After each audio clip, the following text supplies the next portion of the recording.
Akun Shopee kalian tiba-tiba terhack gara-gara CS abal-abal yang mengatasnamakan Shopee. Ada limit paylater dan es pinjam jebol jutaan rupiah, tapi tagihan tetap kalian yang harus bayar. Apakah Shopee mau bantu, atau kalian yang harus tanggung sendiri? Bagaimana solusinya? Yuk kita bahas sampai tuntas. Halo, selamat siang. Ya, selamat siang. Baik, ini kita langsung dari kantor Shopee di Jakarta. Ini terkait dari akun Shopee-nya, ini sedang kami lakukan pemblokiran untuk sementara waktu, Pak. Oh, kenapa, Pak? Ya baik, dikarenakan saat ini terdeteksi dari sistem kami terdapat percobaan masuk atau login, Pak, dari perangkat yang berbeda. Selain dari perangkat yang biasa Bapak gunakan login Shopee untuk saat ini. Aduh, terus saya harus gimana, Pak? Ya baik, di sini juga kami juga melakukan pengecekan ini untuk saat ini. Barusan tadi rekaman singkat suara asli penipu yang mengaku CS Shopee. Kurang lebih modusnya seperti itu. Jadi ada salah satu korban yang saldo es pinjamnya raib sebesar 23.600.000. Di sini kronologisnya, pada 14 Januari 2025 saya memesan paket sajadah di Shopee yang seharusnya tiba pada 19 Januari, namun hingga 22 Januari belum sampai. Saya kemudian menghubungi ekspedisi Antareja melalui nomor 082128057688 yang saya temukan di Google. Dan pegawai Antareja mengatakan bahwa paket saya mengalami masalah di sistem pengiriman. Mereka menyambungkan saya ke nomor lain yang mengaku sebagai CS Shopee, yang menyatakan bahwa akun saya bermasalah dan harus dipulihkan. CS tersebut meminta saya untuk mencairkan dana.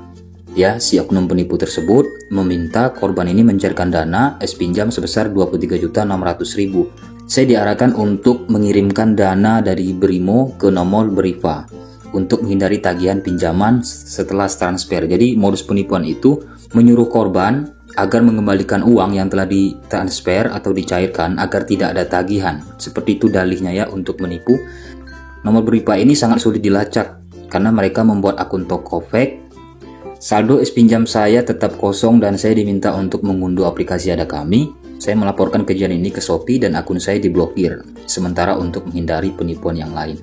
Setelah melakukan transaksi tersebut, saya menyadari bahwa saya telah tertipu dan bahwa pihak yang menghubungi saya bukanlah pihak resmi dari Shopee. Ini kejadiannya kayak cepat banget, Bang. Jadi dia merasa seperti terhipnotis. Rata-rata korban juga seperti itu. Lalu bagaimana cara penyelesaiannya? Apakah harus tetap kalian yang bayar? Atau ada kebijakan Shopee, pemotongan bunga dan denda? Atau harus digagal bayar saja? Jika ada seseorang yang menghubungi, misalnya, "Selamat siang Kak, kami dari Shopee. Akun kakak terdeteksi transaksi mencurigakan." Itu fake modus penipuan. Nada bicaranya meyakinkan seolah benar-benar dari pihak resmi. Jangan diminta verifikasi lewat kode OTP yang dikirim ke SMS. Jangan diberikan ke orang yang tidak dikenal. Ya, mengapa bisa banyak yang tertipu? Karena modus ini menggunakan teknik social engineering, menyamar, memancing emosi korban, lalu bisa mengakses akunnya. Sedangkan Shopee sendiri tidak pernah meminta OTP, kode keamanan, atau suruh buka link lewat WA, itu nggak pernah. Lalu apakah korban kita ini tetap harus bayar atau mungkin kalian yang salah satu menjadi korban? Namun sayangnya dari beberapa kasus, Shopee menganggap itu sebagai tanggung jawab pengguna karena mudah terlalu percaya kepada oknum yang mengaku dari CS resmi Shopee. Jadi kelalaian pengguna. Shopee tidak bertanggung jawab masalah itu. Tapi jangan diam saja, yang bisa dilakukan hubungi pihak Shopee. Ya, hubungi CS Shopee-nya melalui aplikasi. Terus bisa juga lapor ke email, lapor ke OJK atau kantor polisi. Simpan semua bukti percakapan, log transaksi, semuanya disimpan. Minta surat penundaan pembayaran dari Shopee jika kalian misalnya ingin bayar, ingin bertanggung jawab karena itu memang menggunakan data kalian. Itu harus memang tanggung jawab, tetapi kalian coba meminta negosiasi, pemotongan bunga dan denda dari pihak Shopee. Ya, kemungkinan ada kebijakan. Jika misalnya tidak ada, ya berarti itu sudah kebijakannya. Ya tidak bisa kita bantah, soalnya ini menggunakan data kita. Ya, keteledoran pengguna, kelalaian pengguna yang terlalu percaya seperti sembarangan memberikan OTP, percaya modus dari CS resmi Shopee. Untuk masalah misalnya DC, ada datang ke rumah, kebetulan kalian di daerah Jabodetabek, itu kan DC lapangannya biasanya debitur yang dikunjungi rata-rata daerah Jabodetabek, cuma masih random, tidak semuanya dikunjungi. Silakan perlihatkan kepada DC-nya.